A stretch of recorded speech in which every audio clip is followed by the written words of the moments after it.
Cuma Teman, sebuah cerita pendek karya Raditya Dika.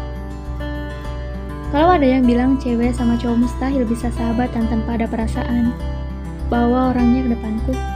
Karena aku tahu dengan pasti, aku, Audi, adalah seorang perempuan. Aku juga tahu Bimo sahabatku adalah laki-laki. Bisa kok kami bersahabat 4 tahun, tanpa ada salah satu dari kami yang tergelincir ke jurang gelap bernama jatuh cinta. Tidak sulit untuk aku dan Bimo jadi sepasang sahabat yang saling melengkapi, yang bisa membuat sepatu apapun iri. Kami kiri dan kanan, kami pagi dan malam. Kami adalah es kopi kekinian dan bola tapioka hitam yang ada di sergasi. Kami bertemu di kampus, disatukan karena suka band bareng di bawah nama band Suara Dari Hati atau disingkat Suri. Band kami band dengan gaya jazz, musik yang terjadi kalau Billie Holiday ngopi bareng Chet Baker, lalu sepakat untuk nge-jam bareng. Kami merasa keren, walaupun kata mamaku, musiknya bikin ngantuk. Aku penyanyinya di band itu bersama Bimo. Sempat laku di mana-mana, sampai akhirnya ketika kami semua lulus kuliah, demo band yang gagal membuat band kami hilang arah. Label nggak ada yang mau, jualan sendiri nggak ada yang beli. Panggung makin sedikit, kami mulai jarang latihan karena masing-masing sibuk kerja. Band kami bubar, pemimpin band kami bilang, udahlah, musik gini gak bakal laku, gue mau buat musik pop aja. Seni bukan masalah laku gak laku, tapi tentang mencintai apa yang kita lakukan. Kata Bimo, gagah, aku setuju. Tunggu sampai lo punya anak, kata salah satu anak band yang lain. Gak ada yang lebih menggoyahkan idealisme dari uang sekolah anak yang harus dibayar. Band kami bubar, tapi aku dan Bimo masih sesekali jadi backing vokal musisi top di Jakarta. Dari kuliah, aku ada di setiap jatuh cinta yang Bimo alami. Dia juga ada di setiap patah hati yang aku pikul. Bimo adalah orang yang pertama kali aku telepon ketika aku ingin curhat soal laki-laki yang minta nomor teleponku di depan resepsionis Selebriti Fitness. Aku adalah orang yang dia telepon ketika dia cerita soal gebetannya yang dia temani makan di kantin kampus siang-siang. Bedanya, saat ini Bimo tidak punya siapa-siapa. Aku punya David. Pacarku selama 17 bulan ini, David, juga kenal baik dengan Bimo. Untungnya, aku punya pacar yang pengertian. Tidak seperti cowok lain yang melarang pacarnya tetap berteman dengan sahabat cowoknya. Padahal, si cewek lebih dulu kenal sahabatnya dibanding si pacar tukang larang ini. David memang beda. Dia dewasa. Mungkin ini karena aku juga pernah bilang ke David, percaya sama aku, Bimo cuma teman. Selamanya akan cuma teman. David bilang, aku nggak curiga kok. Kalau pacaran masih ada kecurigaan, mungkin kita pacaran dengan orang yang salah. David juga pengen kejutan. 4 bulan lalu dia melamar di Senggara, Jakarta Utara. Di pinggir pantai, kami duduk berdua di satu meja. Lagu favoritku bermain tiba-tiba. Dia mengeluarkan cincin sambil membawa satu buket anggrek merah jambu. Tidak banyak yang tahu aku suka bunga itu. David memang penuh kejutan. Hari ini terasa terlalu ramai untuk hari Sabtu.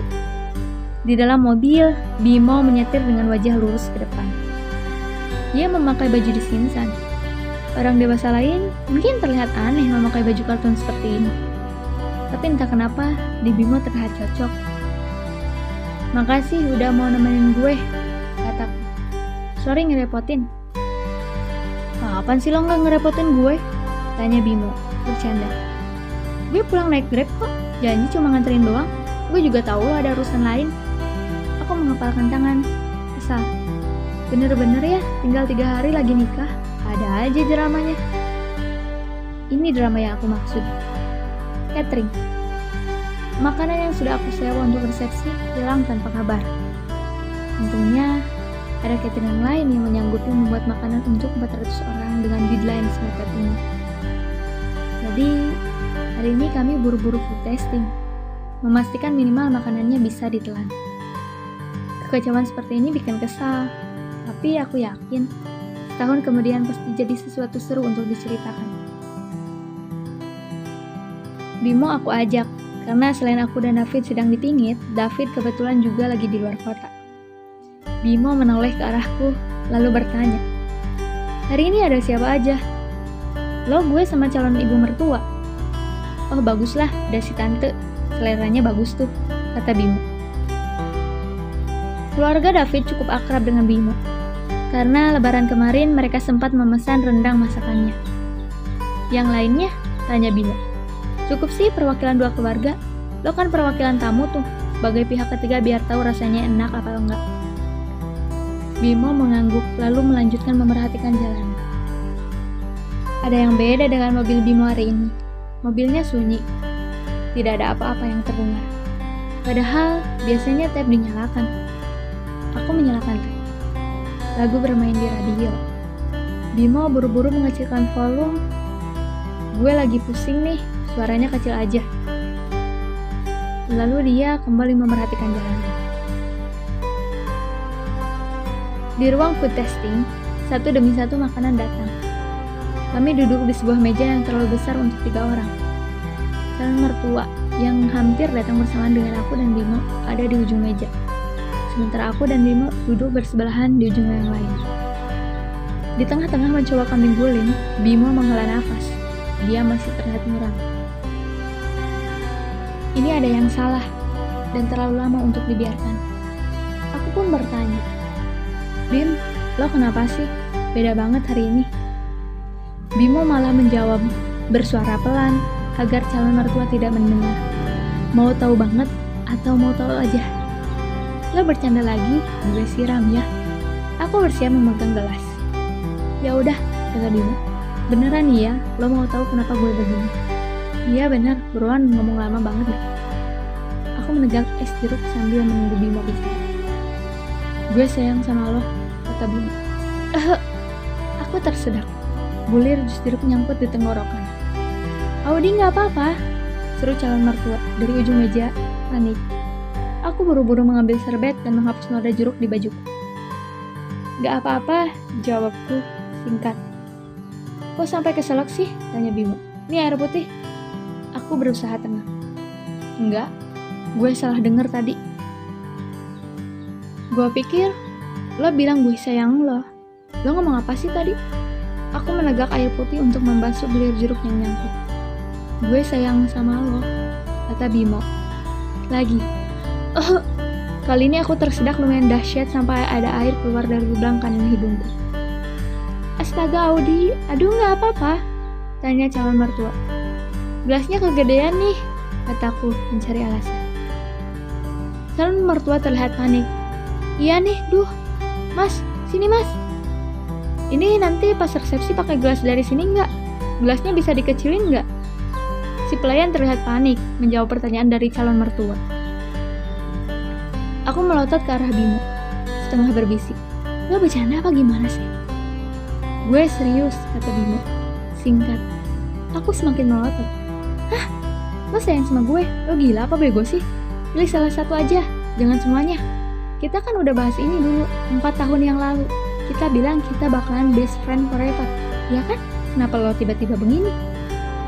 "Iya, itu kan 4 tahun yang lalu. Terus gue begini sekarang," kata Bimo.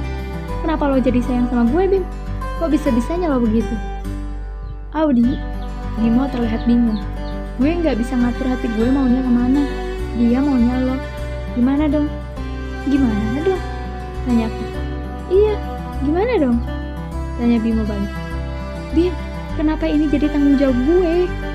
Kenapa kayak lo udah nabrakin mobil ke warung, terus warungnya hancur, terus lo bilang ke ibu warungnya, gimana dong? Ya lo yang punya perasaan, lo yang urusin sendirilah." Aku semakin kesal. Ini gue makanya bilang ke lo, ya gak di push testing nikahan gue dong, gak pas satu meja sama calon mertua gue dong. Bimo menggeleng.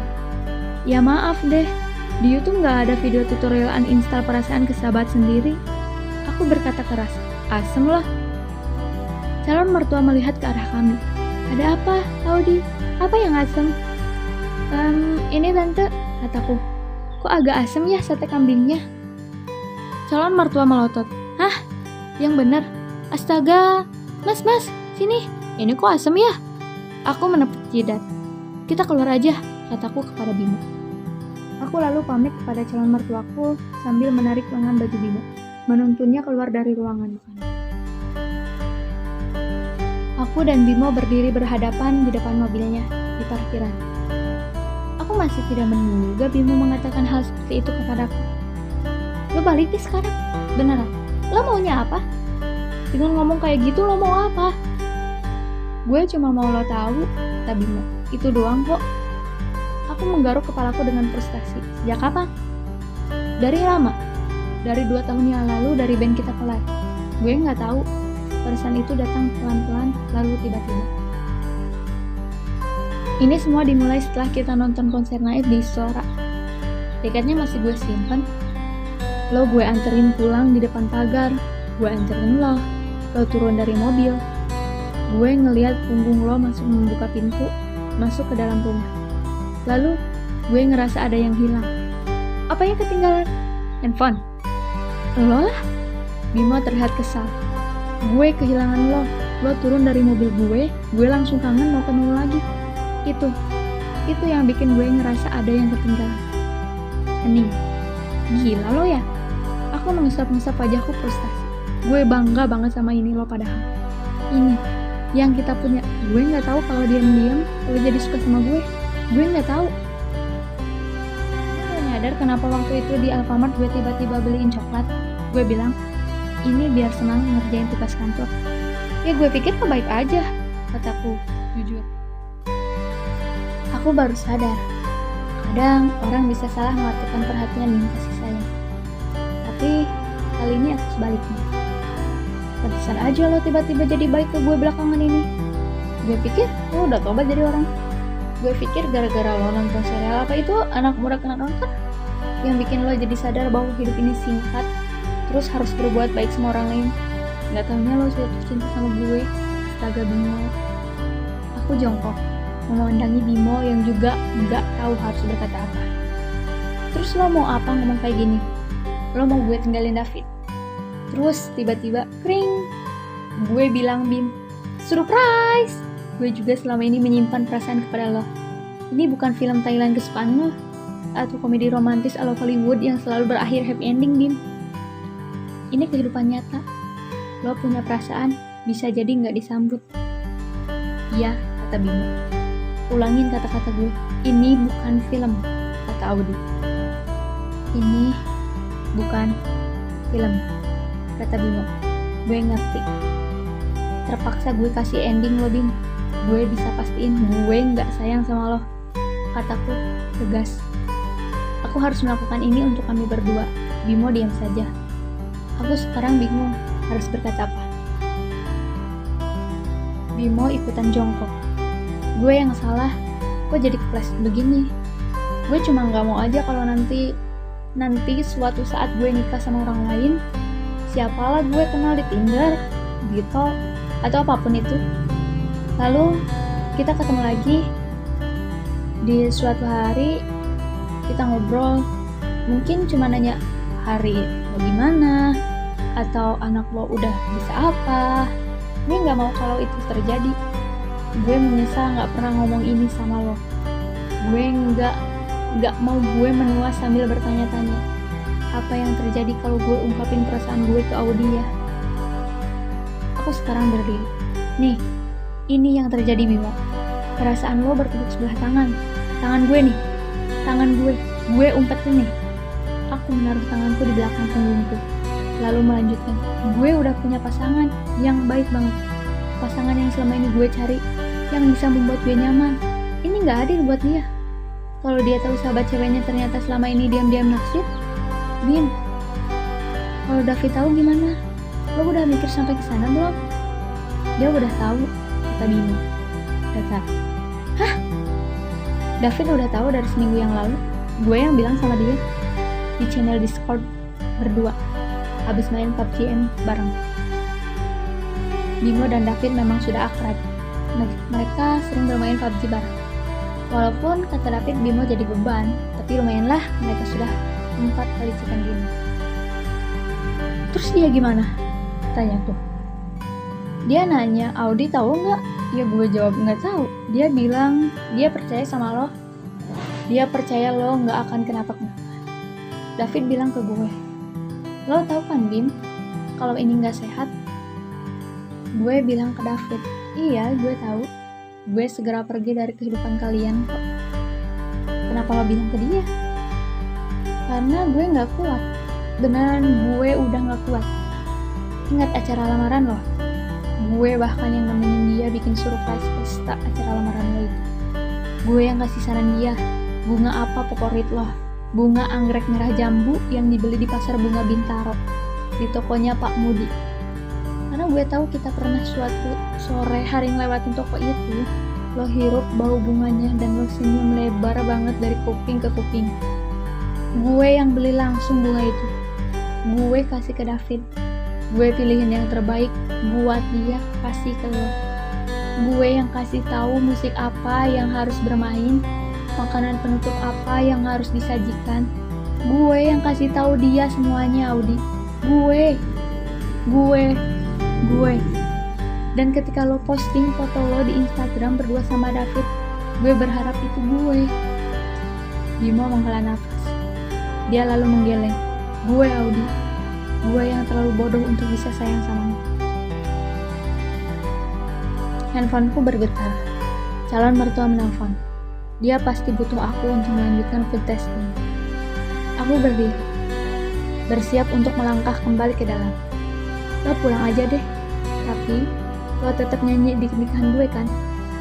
Iya, di situ pertemuan terakhir kita. Kenapa? Tanya. David tahu perasaan gue. Yang paling adil buat dia adalah untuk gue pergi menjauh dari lo. Dari kalian. Lebih baik gue kehilangan sahabat daripada lo kehilangan kebahagiaan. Aku berdiri dan berjalan ke arah Bimo. Aku melewatinya. Bimo tertegun. Aku membalikkan badanku, melihatnya tempat ke matanya, dan bilang, maaf ya, Bim. Semoga lo dapat apa yang lo mau, tapi yang jelas itu bukan dari gue. Itu adalah kata terakhir yang aku ucapkan ke dia. Berkat di pinggir, pertemuanku kembali dengan David benar-benar ketika hendak ijab kabul. Selesai ijab kabul, kami lantas resepsi.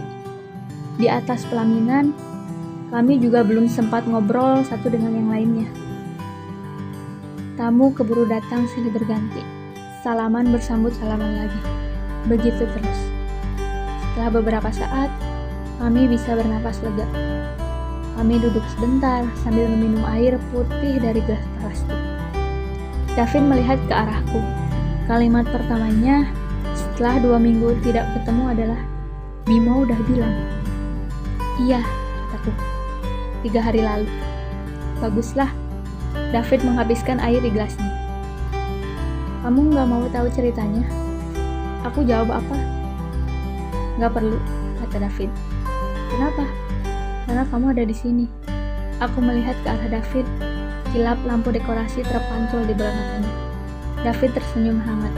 Aku memeluknya erat. Kami melanjutkan melayani tamu undangan. Tidak berapa lama kemudian, bersama wedding band, Bimo bernyanyi di atas panggung.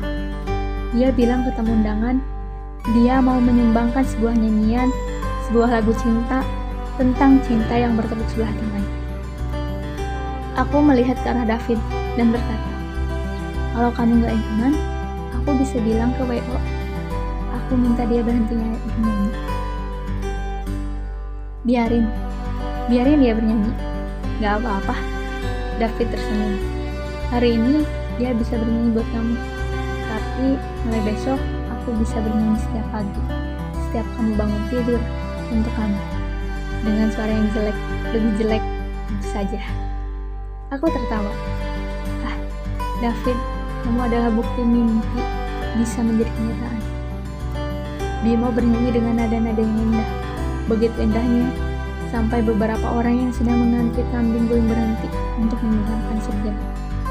Mereka yang datang berpasangan saling memeluk satu dengan yang lainnya. Tangan Bimo menggenggam mikrofonnya erat. Aku menggenggam tangan David erat. David kembali melihatku dan berkata, kayak di film ya. Aku gak nyangka kita berakhir di sini juga. Pacaran 17 bulan, mencoba memahami satu sama lain. Mencoba memenangkan hati orang tuamu, ternyata berakhir dengan manis, berakhir happy ending. Aku mengangguk. Sayup-sayup masih terdengar suara Bimo.